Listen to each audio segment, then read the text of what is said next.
Hello, everybody. This is CJ Wiley with more adventures on the road. Hustling pool had a lot of upsides, but there was definitely some downsides when it came to handling a lot of cash money. Because obviously, we only played for cash money, and since we had to put up so much to play different sets, we usually had to carry quite a bit. So the stick-up man was always a concern. And there were professional stick-up men back then. Now, I'm sure they still exist, but I haven't really heard of this happening in a while. Now, I've been stuck up 3 times at gunpoint. And the first one was in Minneapolis off Lake Street, around the corner from Gentleman Jim's, which was a 24-hour place. That one had an effect on me, but it was the second one that had the biggest effect. And I was with Omaha John, the legendary Omaha John, and we had made probably 15 or 20,000 going through Tennessee and some places in North Carolina, and we ended up in a place near Albemarle, North Carolina, the PD River, a place called Sharky's, and it was named after the owner, whose name was Roy, and they called him Sharky. Now, this guy was kind of a notorious gambler, and he was known to play for a long time because, you know, he took little enhancers and he would drink while he played, and it was great playing those type guys because they wouldn't quit. And Sharky was one of those types. Now, we were warned that he was a little dangerous too. As a matter of fact, Tony Fargo, who's a friend of mine, I believe he was there, and the one that he was shooting the 9-ball, and Sharky took out a pistol and shot the 9-ball off the table. And I don't know if Tony told him nice shot or not, but that did happen. So when we went in there, it was a little bit, dangerous, which we were prepared to face that. Omaha John had no fear. I never saw him back down from any game or anything. And so we went in there, and I ended up, one of the typical games that Sharky would take is the wild 6-ball. Now, he had one bar table in this little place and a barbecue pit outside that they would barbecue on Sundays. But the place was small. It was about the size of probably 20 or 30 feet by 60 feet, maybe. One bar table, one bar, a couch, and a couple of little miscellaneous chairs. But it was more like a little private club because it was a bootleg joint. It wasn't a legally operating alcohol bar. In North Carolina, they had these bootleg joints that actually operated illegally, and there was definitely payoffs in different areas. They'd pay off the sheriff or whoever was in charge of making sure that they didn't get busted, and I'm sure Sharky was in with those people. So again, I was 18 years old and still played lights out, so I gave Sharky the 6-ball, and we played for, I don't know, probably about 12 to 14 hours. And I think I ended up giving him the 5-ball and won a little over $6,000. So after it was over, everything went fine. We got out with the money fine. Sharky was, he was a gentleman. I mean, I really haven't seen him personally get out of line. I've only heard things secondhand that I actually do tend to believe. But we got out fine with the money. So John needed to go back home to Omaha, and since we'd won quite a bit of money, he justified leaving me the car and half the money, and he took, he had to take some back to his wife and his little girl, and that was fine with me. So I stayed there and drove John's car, which was it was a big white diesel car, I remember. And anyway, I went to Sharky's. This was about the 3rd night after John was gone. And I go in there, and they said Sharky had been drinking heavily and was passed out on the couch, which I thought was a little bit unusual because he usually countered the alcohol with other things.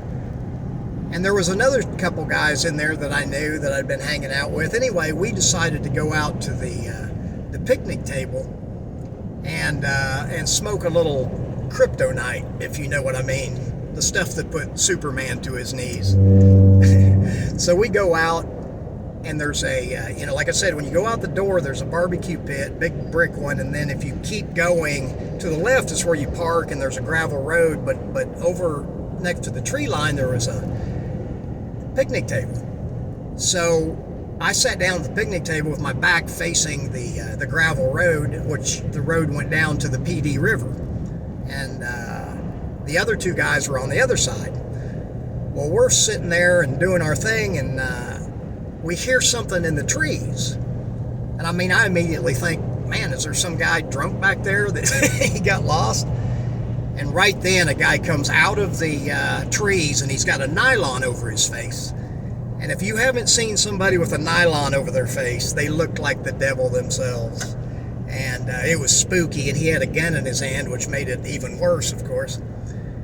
So I could tell, especially in hindsight, he was after me, because he came right directly behind me, stuck the gun to my back, like behind my ribs, and said that he put all your money on the table, and I'll clean up the language. And so the other guys put their money on the table, and I had $5,200 on me, so I pulled it out, and it was in a leather money clip. It was dark colored, so it was hard to see because it was dark out there. It wasn't, the sun was going down. So I flipped 200s off, slipped it under my leg as I threw it on the table, because I knew the guy couldn't see me. He was behind me, and he was to the left. So I slipped it under my right leg, put the 200 on the table, and said, "That's all my money."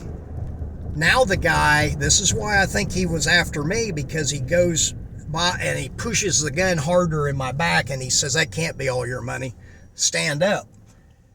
So I stood up, and he frisked me, and I had a billfold, but the billfold was more for show. I would use the billfold hustling people and take the money in and out of the billfold, because gamblers didn't do that, and I tried to do things that gamblers didn't do, obviously, so it didn't blow my cover as a professional pool hustler, obviously. So he looks in the billfold, there's no money, he throws it on the ground, and right then a car is pulling down this gravel road heading towards the PD River, because there were some houses down there. I presume it was somebody probably that lived there. But as he came down, it spooked this gunman, and he couldn't just stand out there, and with a gun on us. So he says, "Any of you MFers move, I'm going to blow your head off." And he was talking real nasty to us. And so he backed up into the trees, and right as he turned, I had my hand obviously under my leg on the money, and when he turned that gun around, I jumped off the picnic table and zigzagged towards the door. And I remember anticipating that bullet, which didn't come. So I ran to the door, opened it up, went in, I said, "Give me a gun, give me a gun." And the bartender's like, "What?" I said, "I know you got a pistol, give me the gun, we just got robbed." And the guy could tell I was serious, he gave me the pistol. So I went outside the door. The other two guys had followed me, and they were close on my tail as soon as they saw me running. I don't know if they were in on it or not. Maybe one was. I really don't know that. I would be suspicious of anybody involved, and especially Sharky, from what I found out later. So I go out the door, I duck behind the barbecue pit, and I shoot, bam, bam, bam, into the trees right above that picnic table. It was 3 or 4 shots, I can't remember exactly, but I went in the door, and I had to put a bar over it. That's how primitive this place was. To lock the door, you put a steel bar over it, which I did, and I'm sitting there with my back against the door, and my hand, I've got that pistol, and it is shaking I still remember it, shaking because I was so amped up. Because, like, at 18, I'd had a lot of experiences, and I had already been stuck up once at gunpoint. But, it doesn't really get easier. So it did rattle me. So we stayed in there probably 30 or 40 minutes until we knew the gunman was gone. And then I went out and got in John's car and pointed it north and just drove for like 2 hours. That's one of the first times I've ever driven, and I didn't even care where I was going. I just wanted to put distance between me and Sharky's place, which I ended up calling down there and went down there the next day. And because they wanted me to file a police report. So I went down there, and I remember sitting outside with the police officer, and I'm describing what happened and answering his questions. Well, it was real uncomfortable for me because I was going by the name Mike Holst. I was from Marion, Indiana, and I was down there with John, who was from Omaha, and we were doing, I had a whole story that I acted, that was, my road cover, like they said on the Discovery Channel when I was on that show, Hustlers, Gamblers, and Crooks. John went to a tournament one time, and they were talking about the best young player in the country. And one of them was Mike Holst, the other one was Chris from Missouri, and the other one was Butch from Tennessee. And John laughed hysterically and had to go to the bathroom because he knew all three of those players were me. So John, he was with me when I really started getting some national attention, but I was still undercover, without the internet, without being in magazines and stuff. People would hear my name or my names, but they really didn't know what I looked like. There was just descriptions. So there was a few times where I would get identified, they thought, and they'd say I'm that CJ, and I would just deny. And if they can't prove anything, they can't do anything to you.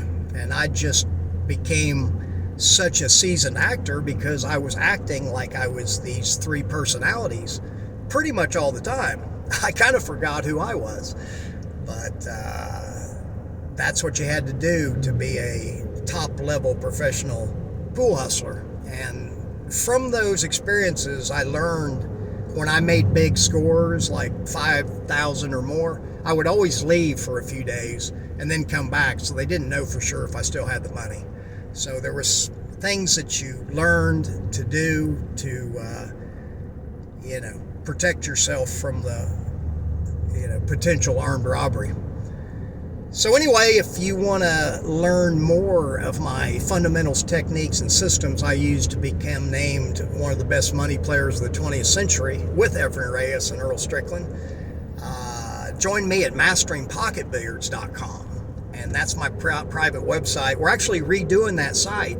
So if you get in now, you'll be in to the new one as it switches, and there'll be no additional costs because we're going to probably raise some things up a little bit, cost of living, cost of gas, but it won't be much more. Anyway, for less than $10, you can learn my systems, fundamentals, and techniques I used to become the ESPN World Champion. Until next time, this is CJ. I'll talk with you soon.